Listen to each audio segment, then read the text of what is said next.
This episode is brought to you by Carvana. A date night, falling down an internet rabbit hole, that hobby you can't tell the neighbors about. Your time's valuable, and Carvana knows it. With Carvana, you can get an offer, sell your car, and get it gone 100% online. You shouldn't have to choose between time and money, so don't. Availability may vary by market. To get started, visit Carvana.com or download the app.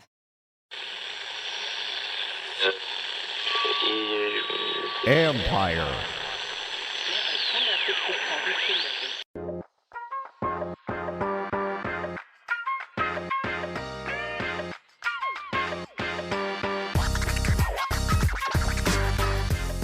Welcome to Inside the Cap. I'm your host, Joel Corey. You can find me on Twitter at CoreyJoel. That's CorryJoel.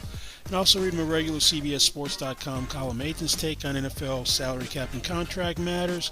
This time around, we're going to take a look at Odell Beckham Jr.'s situation, timing of him signing with an NFL team, what team he may play for next, and type of contract that he could be looking for and what type of contract he should expect.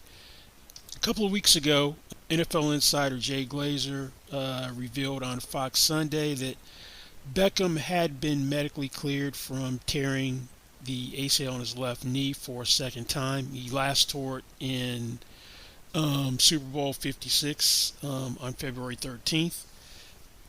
But he was going to take a couple more weeks to get in better football shape before making a decision on where he would play. Glazer also reported on Thanksgiving that he's scheduled to visit the Dallas Cowboys on December 5th.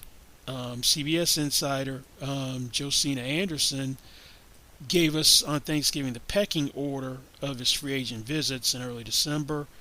Giants first, Bills second, Cowboys would be last, and there are conversations ongoing with the Chiefs and the Ravens. Now, in terms of the ACL tear, the first time Beckham tore his ACL was 7 games into the 2020 season on October 25th, and he returned week 3 in 2021. That was 11 months. So if he went with that same timetable from tearing his ACL on February 13th, 11 months would put him early in the playoffs. And I would think for second ACL tear, you're going to err more on the side of caution than you did the first one. A couple of guys' ACL tears, Michael Gallup, Dallas Cowboys, tore his ACL January 2nd, turned to action on October 2nd this year, 9 months. Actually, that's 8 months. 8 months in his return. It's actually, a quick one. 9 months. 9 months in return. That's a quick one. Jameson Williams, first round pick out of the Detroit Lions in the college football playoff championship game, tore his ACL last January 10th. And his practice window has just opened. So he's close to 11 months. Tre'Davious White, the all-pro cornerback from the Buffalo Bills, last Thanksgiving, tore his ACL. Returned this Thanksgiving against the Lions on a snap count, limited snap count. So that's 1 year. So right now we're talking with Odell basically early December.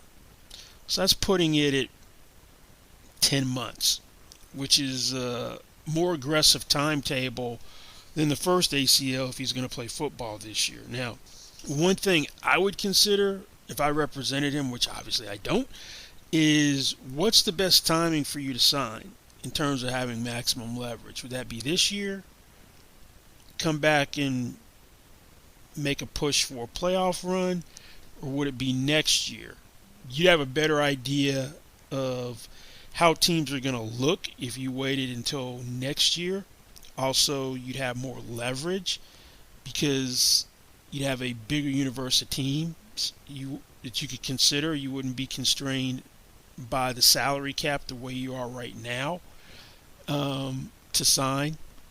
And also, it's not going to be a strong group of receivers in free agency. Everyone that teams are highly coveting re-signed with their own team, signed extensions. So maybe the best guy's going to be out there will be Juju Smith-Schuster. Beckham's 30, and he wants to make this his last destination from what we've been told.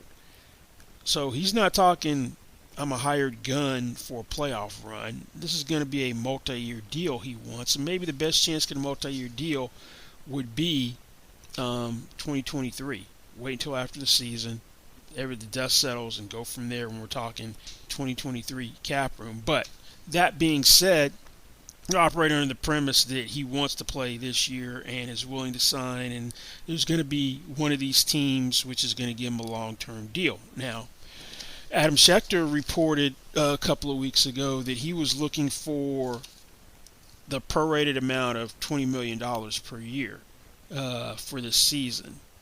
And that was based on Chris Godwin and Mike Williams both signing for $20 million per year early in March. Now, Chris Godwin, there's a little of a parallel because Godwin tore his right ACL and MCL late last season. That's where the parallel ends. Godwin, younger player, 26, got franchised surprisingly despite the injury for a second straight time by the Buccaneers.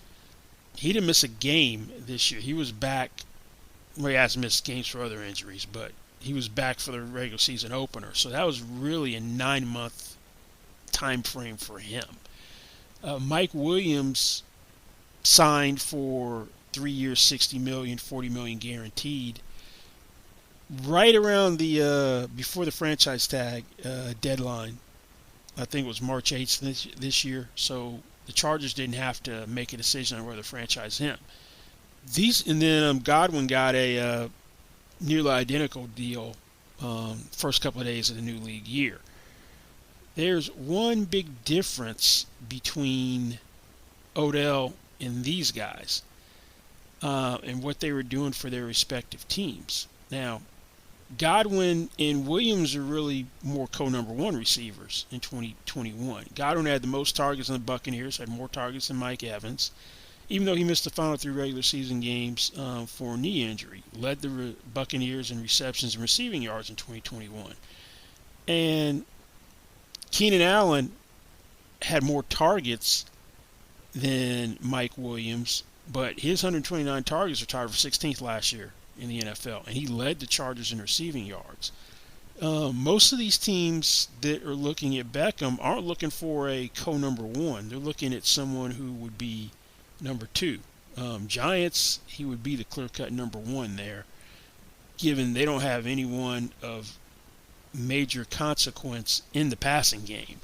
But for the other teams he's considering, it's apples and oranges. Now, had he not gotten hurt, most likely Odell Beckham Jr. would be with the Rams.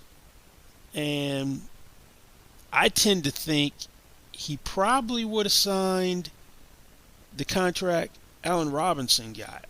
As far as I'm concerned, the Rams gave Allen Robinson Odell Beckham Jr.'s money, and they should have serious buyer's remorse for how Robinson has performed. Now, Robinson signed a 3-year, $46.5 million contract. That's $15.5 million per year as the base value, worth up to $48 million through incentives. There's $30.75 fully guaranteed. And he got this after a subpar 2021 where he wasn't on the same page with Justin Fields. No chemistry between the two, and Fields hadn't blossomed the way he has recently. 2024, the third year in Robinson's deal, can also void, with him reaching 2,201 combined receiving yards in 2022 and 2023, which is not going to happen. Now, the reason I say this was probably with the Rams, Beckham's salary ceiling is Cooper Kupp had not gotten a new deal at the time. And I would imagine that the Rams were going to be very sensitive to not paying anyone more than Cooper Kupp.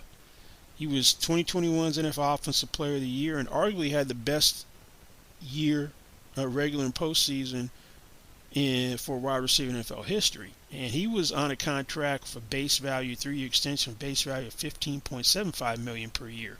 So you got Robinson at 15.5 and Kupp at 15.75.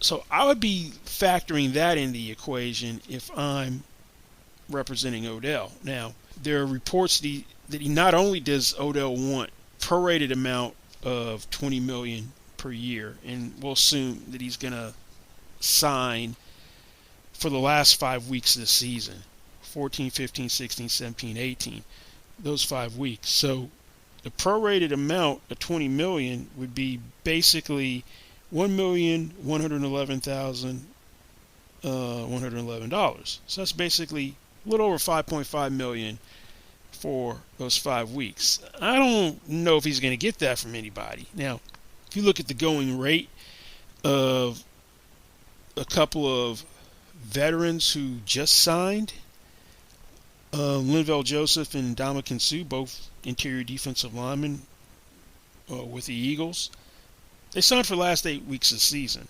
and they're making $1.25 million in base pay for the season, $2 million max with incentives. $750 is the base pay for the rest of the year, $250 to sign, and $250 in per game roster bonuses. So the base pay, if you prorated it, extrapolate out over 18 weeks, would be $1,687,500. Odell's looking for a lot more than that. That may be too rich for teams' for their blood. But you got multiple teams that are in the mix for him. So maybe competition spurs a team to do something that they really hadn't planned on doing.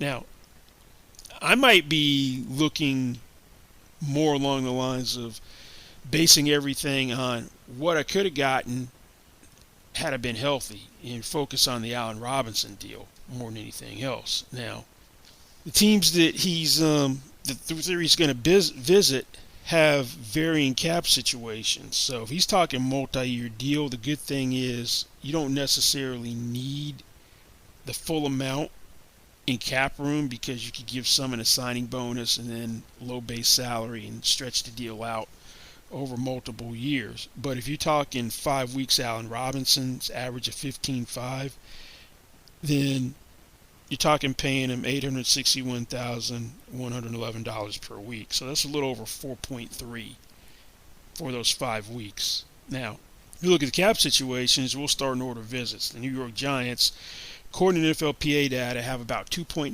million of cap room. So they couldn't afford just to stick it all what he's going to make in 2023 in cap room unless they're going to restructure somebody's contracts. And teams that can do that, they can always restructure a contract to create cap room. But you got to look at 2023 and their cap situations as well. In the offseason, the top 51 count against the cap. They've got 38 players under contract for basically $177.25 million. So if you had a full top 51, and I'm not going to include carryover room because Odell would be taking up some of that, then they've got basically $189 million in cap commitments for the top 51. We don't know exactly where the cap's going to come in for 2023, but teams are using around 225 for projections, and teams have to kind of be conservative in projections. Cap may come in a little higher. There's a league meeting in December, and early December, we usually get some indication, a preliminary number of where the cap is going to be or a range. So we'll have better information in the next couple of weeks on that. But that'll put them about $36 million in cap space. So they're in pretty good shape for next year.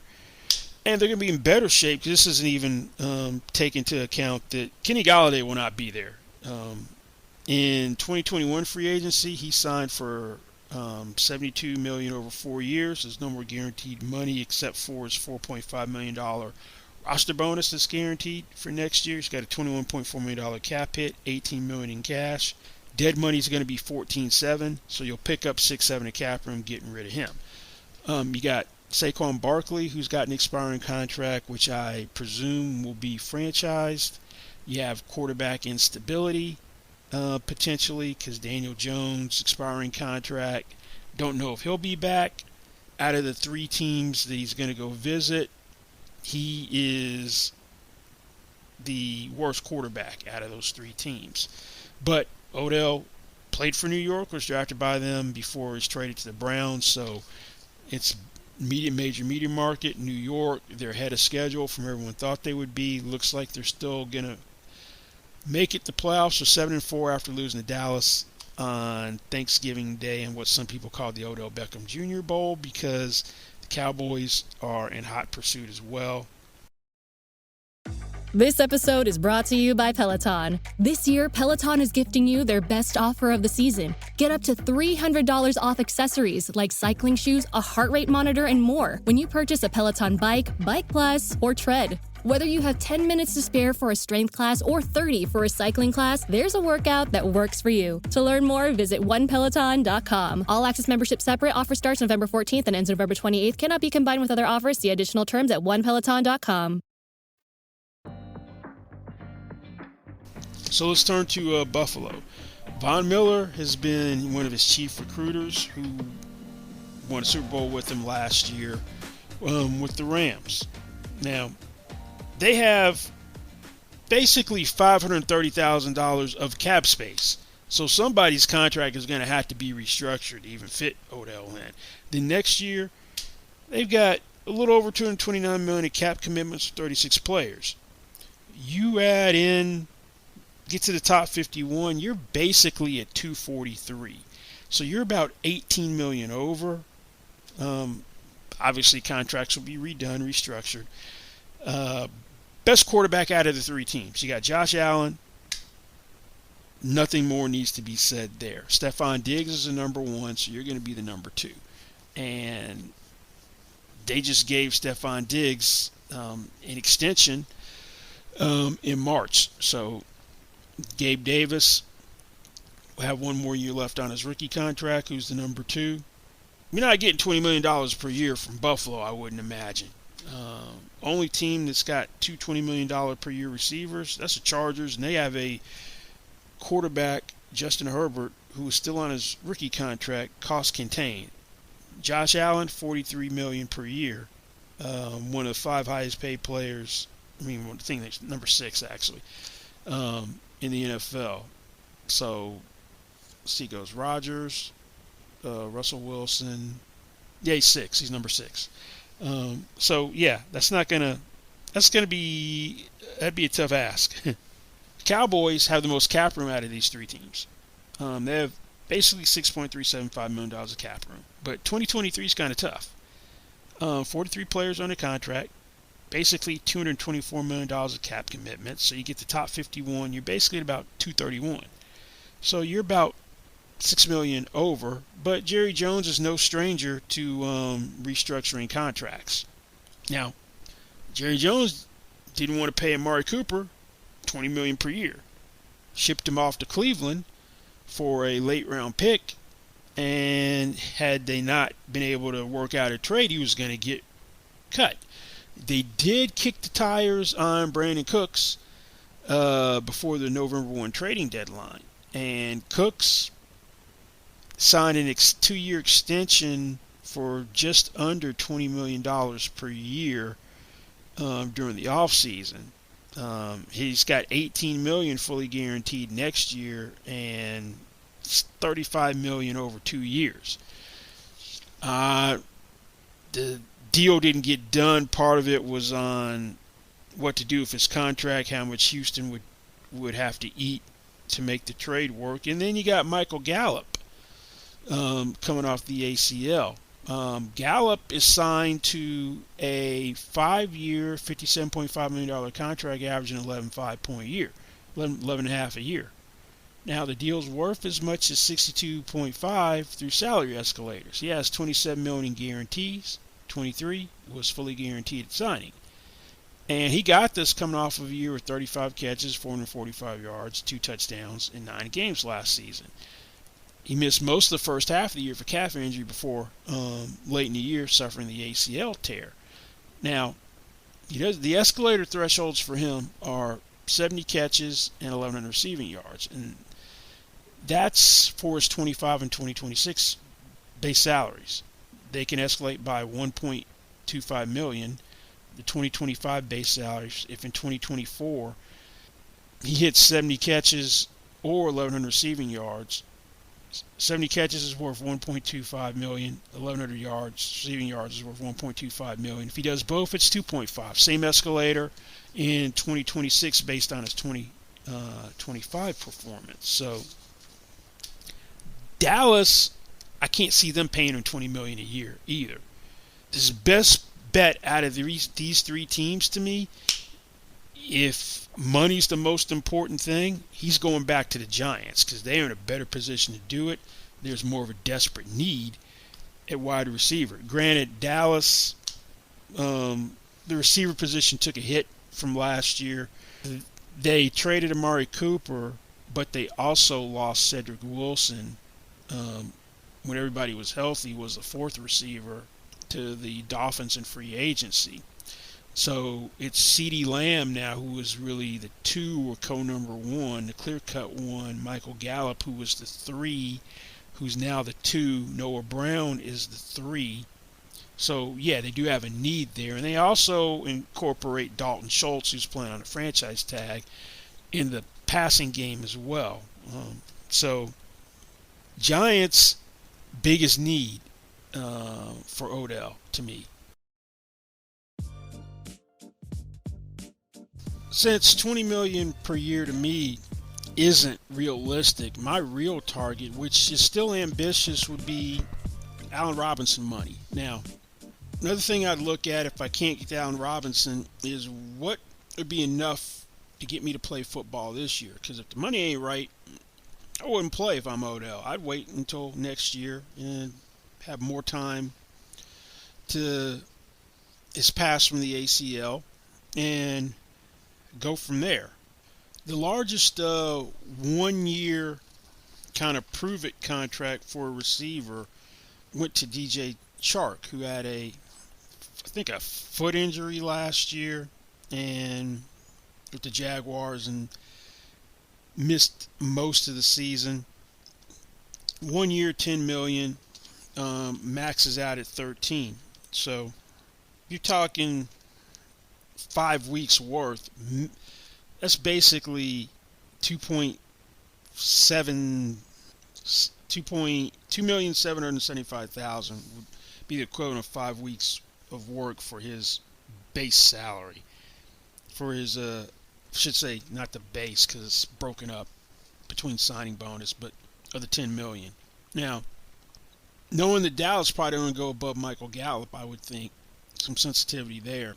Then I'd be looking at basing it off of close to what Michael Gallup's 11.5 would break down to. That'd be like almost $639,000 per week is like my drop dead for base pay. So that'd be about 3.2. Now, somewhere between Chark and Gallup for this year, and then if I had to take a long-term deal, the Gallup range where I could get to Allen Robinson money through incentives or because I have to earn it based on what I do, exceed that, I could probably live with that. So if you're looking at it where you're playing this year for a nominal amount, then for cap purposes, you got 4 more contract years. Odell Beckham's minimum salary this year is $1.12 million. So that's $62,222 per week. Basically, put it at a more even number for cap purposes. $65,000 for last 5 weeks would be $325,000. So let's say that's what you have to pay him in base salary. Now, if you gave him a signing bonus of $2.750, you could prorate that for 5 years. So that's $550 for 2022, 23, 24, 25, and 26 on the cap. So from cap standpoint, you could sign Odell Beckham. $550 is the signing bonus proration. $325 would be your base pay. That's an $875,000 cap number for this year. You could do him for $875. So out of these three teams, Dallas could easily do that. Giants, they can do it as well. Buffalo would have to restructure a contract to get that done. Worst cap situation out of the three.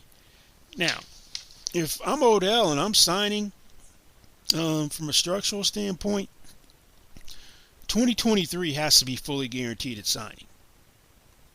I'd like 2024 to be fully guaranteed, but given the two ACLs, I could understand hesitancy from teams guaranteeing money in, at least off the bat upon signing for 2024. If you can't guarantee 2023 at signing, there's no point in him signing for multiple years, because he's not going to do I'm going to give you a look-see for the last 5 weeks, and he's going to need a couple of weeks to get acclimated to the offense, work his way in. He didn't step right in with the Rams and perform like gangbusters. It took him to the playoffs, and he was there for about half a season. And Robert Woods got hurt, which increased his role. But now, from a team standpoint, I want to structure this thing, which Beckham won't go for, like the Buccaneers did with Darrelle Revis when they traded for him in 2013. He was coming off a torn ACL, signed a 6-year, $102 million contract. Signed a 6-year, $96 million contract. Average $16 million per year. It was flat, $16 million each year. There's no guaranteed money after the first year. They had a right to convert salary into signing bonus, which is standard in every big contract. Conversion rights have been something teams have had for a good 15 years. He didn't make it to year 2. He got cut. So there's no way that Odell would sign what would be the preferred team contract model. Now, another way you could do it would be an option year concept. And Dallas did that with Henry Melton, who I believe tore his ACL in 2000 when he was franchised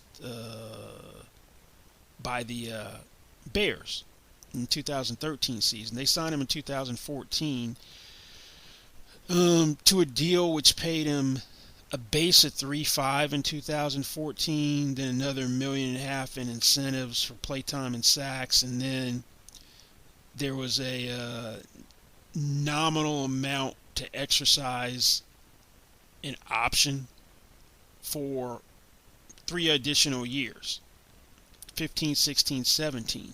And 2015 was $9 million guaranteed if he was on the roster the first day of the 15 league year. And the option had to be exercised by the beginning of the franchise tag period. So that was like February 23rd, 24th. It was the 23rd day preceding the start of the 15th league year. I don't know the exact date. But nonetheless, it wasn't secure upon signing. So Odell may not go for that either. They exercised an out. They were able to get out of it and did not pick up the option. And in 2015, he went to the Tampa Bay Buccaneers. So, thinking you have to have 2023 fully guaranteed at signing, I'm really thinking the Michael Gallup range, 11.5, and then up to 15.5 through incentives, escalators. One thing you are going to see in this contract, because of the durability and injury concerns, there's going to be huge per game roster bonuses in this contract. That's something Odell's going to have to accept, that he's going to have.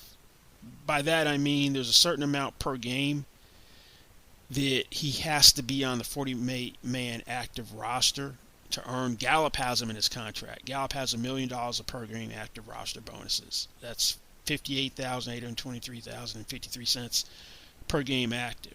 and he wasn't active until the fourth game this season, so he missed out on $176,470.59. Julio Jones has him this year. He's been injury prone recently. In his 1-year deal, he's got $1.25 million of per game roster bonuses, which is $73,529.42 each game active. And he signed a 1-year deal for $6 million worth up to 8 through incentives.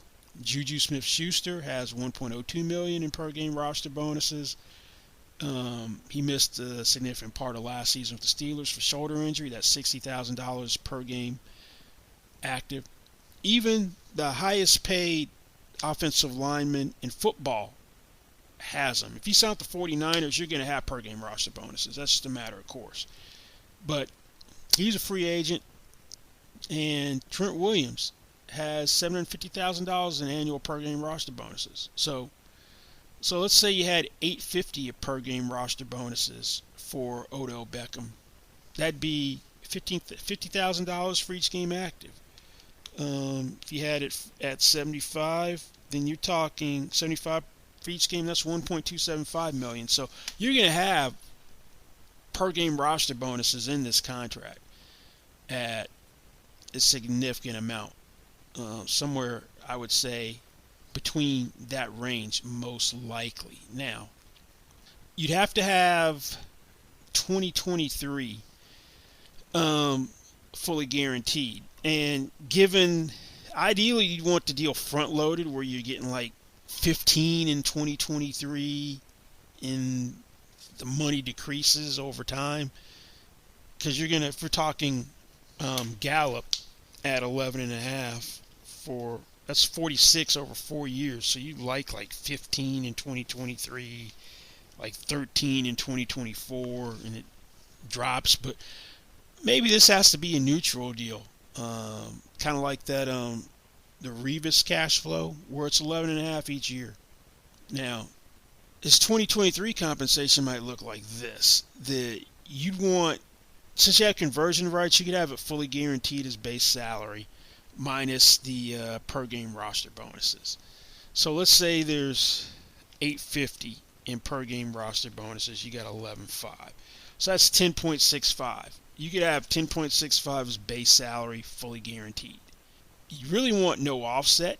I don't know if he could get that. By that, that'd mean if they did cut you, they'd be on the hook for it. If you have an offset, they'd get, if they decided to walk away at the end of this year, they would get to recoup it from whatever you signed elsewhere. So if you signed for 10.65 someplace else, they would get that back from the other team. You wouldn't be able to double dip. If you had no offset, you could double dip and get every dollar from the team you signed with plus the 2023 team. Now, another way would be have a $1.2 million base salary and a $9.45 million third-day league year roster bonus, so they're committed. Couldn't be fully guaranteed at signing under league rules, because if you had all three guarantees, skill, injury, and salary cap, it gets prorated. If you had one of the three, two of the three at signing, and how teams get around this is they'll have like injury and a skill guarantee at signing. Then like 5 days later, the salary cap guarantee kicks in. So you have to do it like that. Now, 2024, all the years will be structured with minimum base salary, the per game roster bonus. Well, actually, you wouldn't necessarily need it. You just go base salary. Obviously, he'd like some sort of per game. He'd like some sort of March roster bonus to have him make a decision sooner rather than later. So it wouldn't have to be that extreme, but some portion will say of $11.5 million, or say the $10.65 million, because $850 is going to be in the per game roster bonuses in each additional year, would be carved out into a March roster bonus. Now, one way you could handle the 2024 security would be, it could be based on what he did in 2023. So this would be creative and unique. I don't think I've seen this in a contract before, where out of the $10.65 million, based on him hitting certain statistical thresholds, the 2024 base would become guaranteed. So Beckham got hurt, didn't perform well. It was like the Cleveland thing where he had no chemistry with Baker Mayfield and people were thinking he was washed. And then they saw that he wasn't when he got to the Rams. And let's say he had a lousy year, he got hurt, then nothing's going to be guaranteed. And they can walk away. And the dead money would depend on whether they converted any of the 2023 salary or roster bonus into signing bonus, or just ate it all. And I'm assuming that for Dallas and Buffalo, if he signed with one of those two teams, there'd be some sort of salary conversion for 2023. So we could use the Julio Jones incentives to be guaranteed vesting marks. He's got incentives for 50, 60, 70, and 80 catches. Then Jones has incentives for 600, 700, 800, 900 receiving yards. So one way you could do this, the 2024 base salary, for each of these, there are 8 thresholds. So it could be equally. 12.5% of the 2024 base salary becomes guaranteed when each of these thresholds is hit. So let's say Beckham had 62 catches for 775 yards in 2023. Then he would have hit the 50 catch threshold, the 60 catch threshold, the 600 receiving yards threshold, and the 700 receiving yards threshold. So that's 4 of them. So that's 12.5 times 4. So half of it becomes fully guaranteed. So 5.325 million of the 10.65 million would become fully guaranteed. 2024 base salary. So that may be one way. It'd be creative. I haven't seen it done before. The roster bonuses, we'll say the 850, it does not get impacted by that at all. Now, the upside, we're talking $4 million of upside, approximately. So the Gallup thresholds, 70 catches, 1,100 yards. Number 2 receivers don't do that, typically. You have to be a co-number 1. Number 2 receivers typically aren't quite that productive. So if he's a clear number 2, maybe threshold's a little lower. So let's say 60, 70, 80 receptions, 900, 1,000 receiving yards, 1,100 receiving yards, and additional money for playing in these being selected for these new Pro Bowl games or for all pro honors. And the last time Beckham got any type of honors recognition was 2016. So you could have $4 million based on these divided up somehow based on these tiers to get him to the 15.5, or maybe you can get him to 16 through incentives. Team would rather have it as a salary escalator. Beckham wants them as incentives. Incentives, they get paid each year. What he earns becomes a cap charge for the following year, and the not likely to likely be earned concept for 2023, since he won't hit any of these statistical thresholds in 2022. There'd be no immediately cap charge, all considered not likely to be earned. Now, if you add him salary escalators, base salary could escalate. You may never see the money because you could get cut. Very rarely do you see incentives become guaranteed base salary or a separate carve out as a guaranteed roster bonus when you're escalating salary for the following year. That doesn't really happen much, I know. One of the only times I've seen it was with Ryan Fitzpatrick's, the second year of Fitzpatrick's contract with the Dolphins, where the incentives he earned in year 1 became part of, I think, guaranteed base salary, but that typically doesn't happen. So that might be a way to get him there. Now, if I'm talking to Giants, I might tell the Giants, because of your receiver situation, you got to pay me more than going to Buffalo, because I'm a clear-cut number 2 in Buffalo. I could be the 3 in Dallas, or either the 2, depending upon who the 2 is with Gallup. Gallup or me would be the 2, and they probably have that sensitivity, potentially not paying him more than Gallup. But you're going to pay Galloway $36 million over the next 2 years. In my old deal that I signed, which made me the highest paid receiver in football in 2018, was $18 per year. I may ask the Giants for more money, given their receiver situation. I'd be the 1 there, and since I'm the 1, and not a 2, then it'd be reasonable to ask them for more. But this thing of Odell Beckham Jr. will come to a head in the next couple of weeks. But if you look at what I was talking about with the Gallup type base in getting you to Robinson, with the guarantee in 2024 depending upon your 2023 salary, if we use that example I had of 62 catches, 775 yards, then he'd have 14,483,000, basically almost about 14 million fully guaranteed at signing between his 2022 compensation and 2023 compensation. Be basically in the 25 neighborhood of what could become guaranteed if he maxed out everything. So we'll see where this thing goes over the next couple of weeks. Looks like it's going to be Giants, Bills, or Cowboys. If we watch based on the Thanksgiving Day game, you go Cowboys. Based on need, Giants, and long-term cap health, Giants. We'll see if some other team comes out of the woodwork, or if KC or the Ravens make a hard push since they've been in contact with them. But wouldn't surprise me if he doesn't play football this year. That might be, from a leverage standpoint, the smartest thing to do, and from the health of his knee, considering he's coming back on a timetable faster than he did with the first ACL. But we'll know probably latest middle of December. So that's going to be it on Odell Beckham Jr. and his situation. Thanks for listening. Don't forget you can find me on Twitter at Corey Joel, that's CORRYJOEL, and also read my CBSSports.com column. And we'll see you back here next time.